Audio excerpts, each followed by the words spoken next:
Hello everyone. Breaking news at this hour. Run, lock your doors, and don't look back.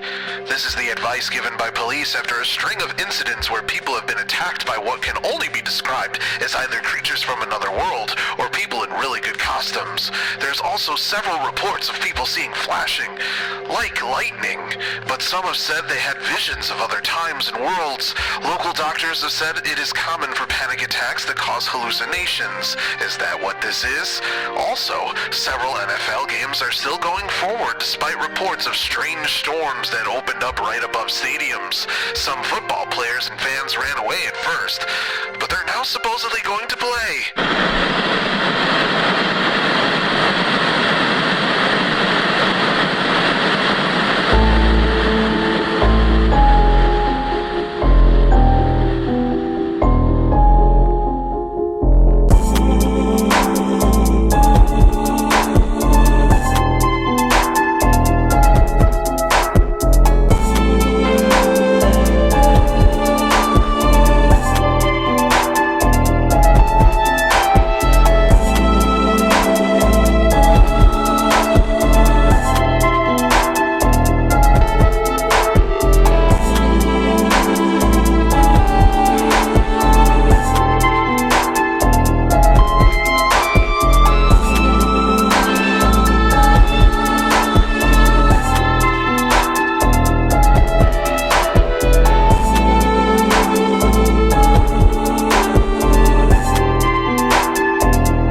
Welcome to the quest for the Green Ball, Òrdugh Truaillidh, and welcome to the second ever number 1 versus number 2 final in league history.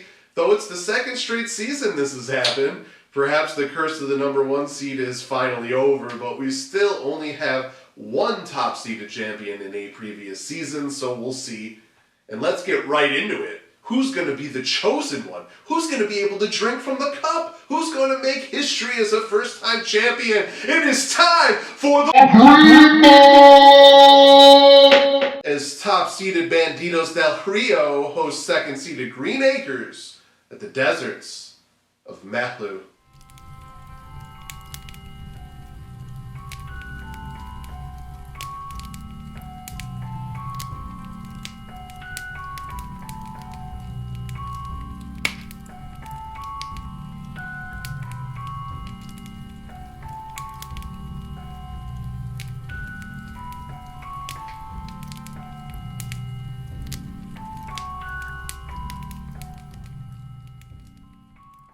These two teams both won 9 games during the regular season, and it came down to a tiebreaker for the number 1 overall seed.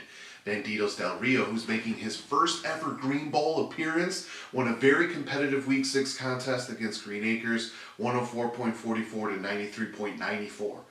That one was all over the place, with Patrick Mahomes outdueling Geno Smith, the Chiefs' defense outdueling the Bills' defense, and Travis Kelce outdueling Dallas Goedert. Kyren Williams and Tyreek Hill did have big games for Green Acres, which did keep that matchup close. It's expected that this rematch will be just as close, with the Green Bowl title most likely being decided by 10 points or less. That's what the computers are telling us.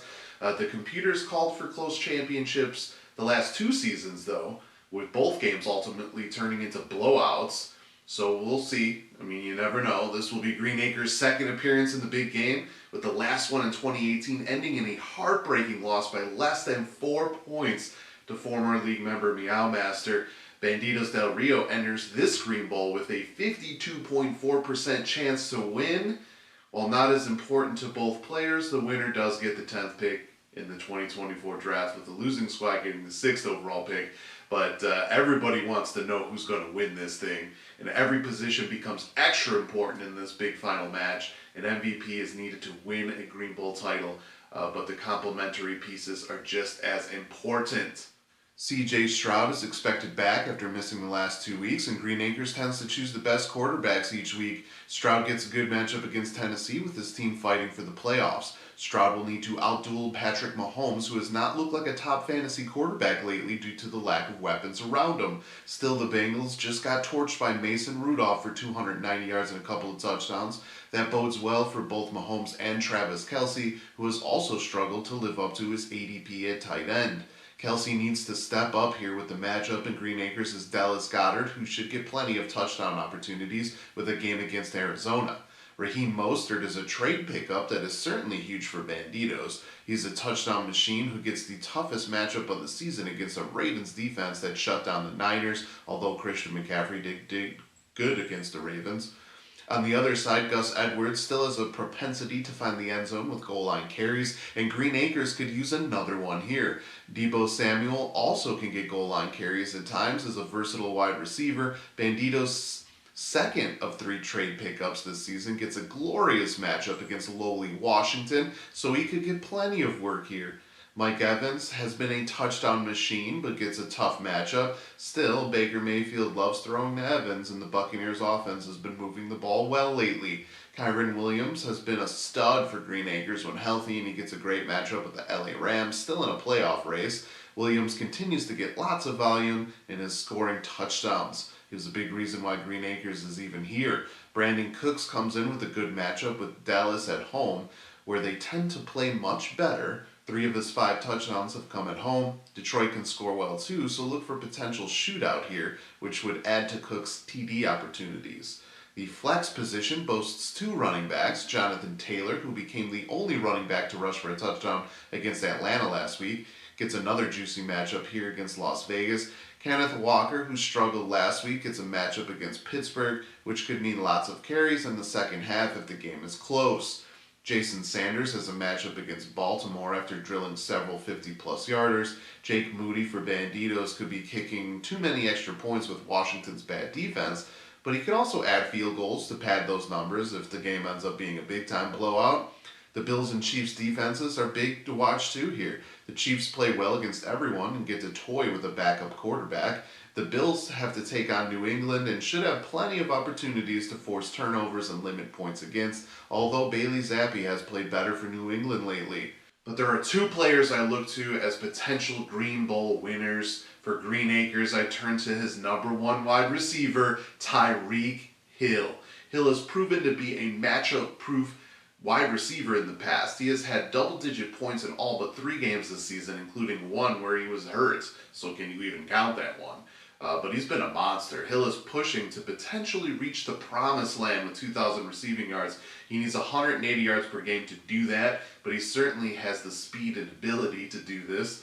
Still, his 1,641 yards is now second best in his career, and he's just 70 yards away from breaking his individual record. He also has 12 touchdowns, which is tied for third best in his career for a season.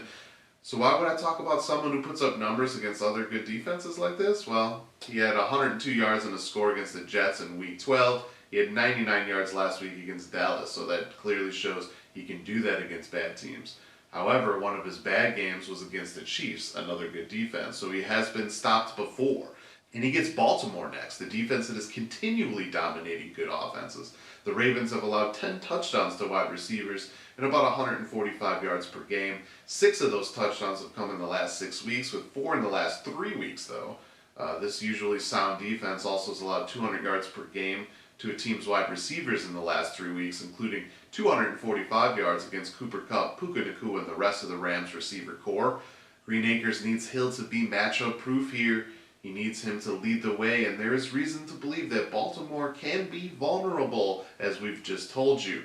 Green Acres is also 6-3 this season when Hill scores at least 15 points.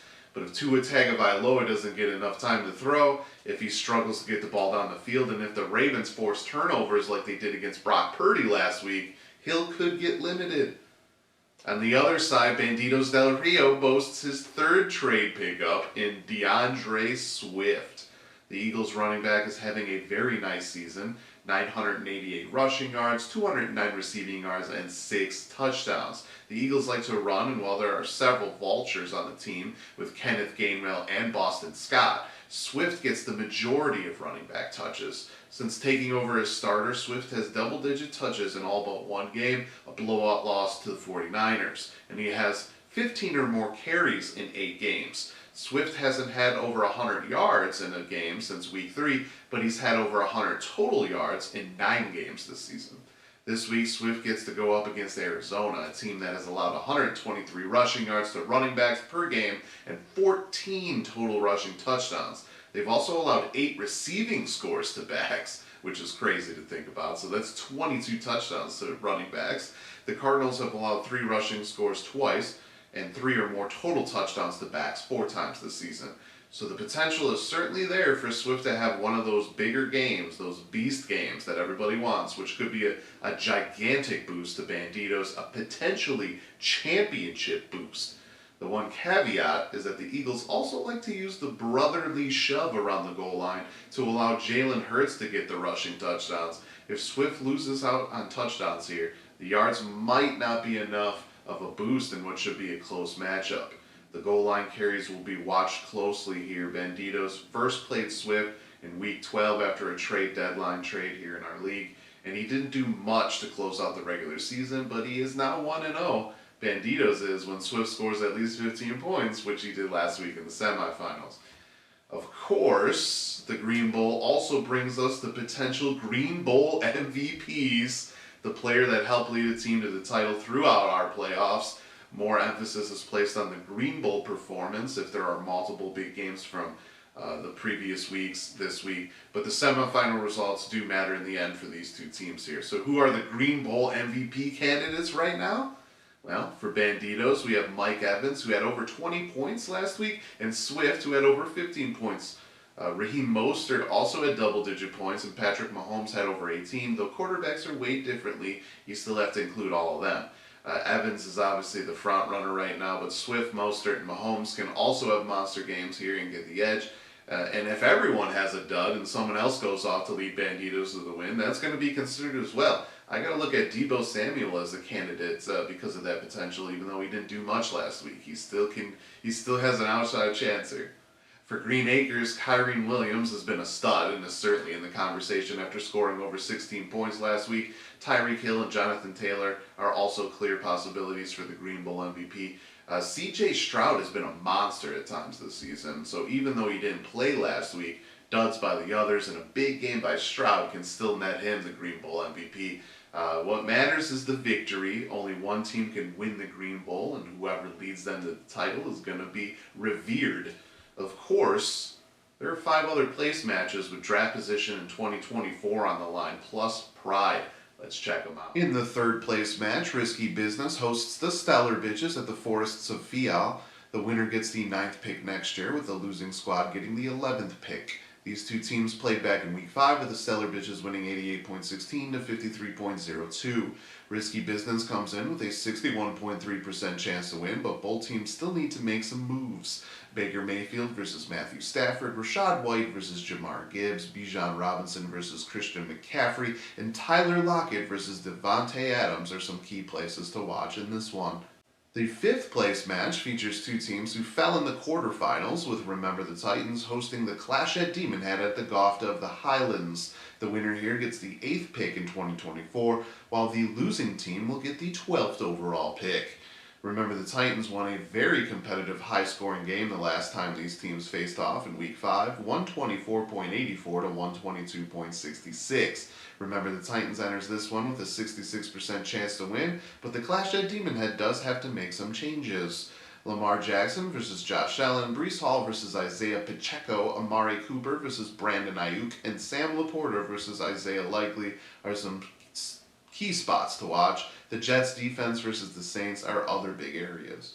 In the consolation final, the Elite Mother Tuckers hosts Loki Lebowski Thor at Cascade Isle. The winning squad gets the 3rd pick in 2024, with the losing team getting the 7th pick. The 2023 champs crushed Lebowski Thor back in Week 4, 124.08 to 82.46. The Elite Mother Tuckers enter here with a 68.9% chance to win. Jalen Hurts versus Russell Wilson is an area Lebowski Thor will need to gain a big advantage from. Calvin Ridley versus A.J. Brown, Devin Singletary versus Travis Etienne, Evan Ingram versus Dalton Schultz, and the Buccaneers defense versus Baltimore will be the other key places to watch. The 9th place match features two teams that fell last week, with the multiple scoregasms hosting the Siamese Dreamcats at the abandoned villages of Bonanock. The winner gets the 2nd pick in 2024, with the team on the losing end getting the 5th overall pick. The multiple scoregasms picked up a 110.36 to 82.02 win over the Dreamcats in Week 7, but it's the Dreamcats who enter this one with a 63.4% chance to win. Brock Purdy versus Trevor Lawrence, James Cook versus Aaron Jones, CeeDee Lamb versus Amon-Ra St. Brown, and the 49ers defense versus Philadelphia will be big spots in the lineup. Jake Ferguson versus David Njoku will be big as well. Lastly, in the Dick Butt Bowl, there is more on the line than just avoiding the loss and all the ridicule that comes with it. The winning team gets the number 1 overall pick in 2024, with the losing squad getting more salt to the wounds as they're going to have to settle for the 4th overall pick. Not bad, but not number 1. Air Jordan hosts My Gashgia Slews at the Caves of Brone Diomir with the hopes of a number 1 pick on both of our minds. Air Jordan won 104.98 to 63.42 over My Slews back in a disappointing Week 6 for My Slews. Air Jordan comes in this one with a 52.4% chance to win. Justin Fields versus Dak Prescott, Elvin Kamara versus Austin Eckler, Michael Pittman versus Devontae Smith, and the Browns defense versus the Texans defense are some key areas to watch. The Derrick Henry versus Devon Achane matchup will be interesting as well. While most will be paying attention to the Green Bowl, the other matchups are important to set the tone for 2024 and the upcoming offseason. We could see some fun finishes here, and the Green Bowl is expected to be one of the closer ones in the last few years. Good luck to everyone in their matchups this week, especially to those in the Green Bowl. Winning the championship is no easy feat. And that's the show for the week. Hope you enjoyed it. Next week we'll go over these final results, plus the chosen one will need to save everyone from the destruction and chaos this season has brought us. Before you go, you can check out the playoff bracket one last time to see how we got here. Until next time, salut.